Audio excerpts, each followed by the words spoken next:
Hi everyone, it's Greg. And today I want to do a follow-up to a recent video about working around the world and doing that for the last 18 months. And that's something that's only become possible with technology and people's understanding of how that can actually be something that one does.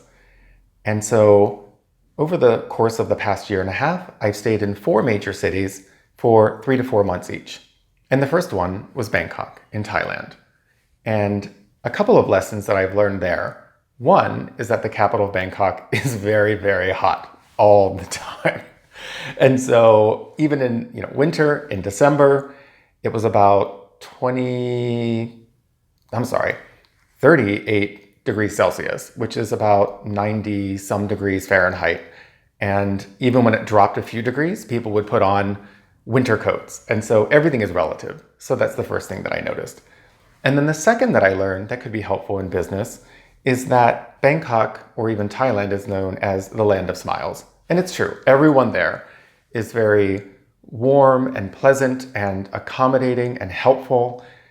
But as you get to know people more after having stayed there for several months, you do realize that even though people may have a smile on their face, they're not always necessarily happy, or they're not always necessarily excited or whatever it is. But what they realize, or their way of life, is that even though they're having a bad day, you don't need to know it. And so from a customer or client service perspective, that's something that I've always adhered to as well. If I'm not having a good day, my clients don't need to know that. I need to present myself and they need to have a great client Greg experience.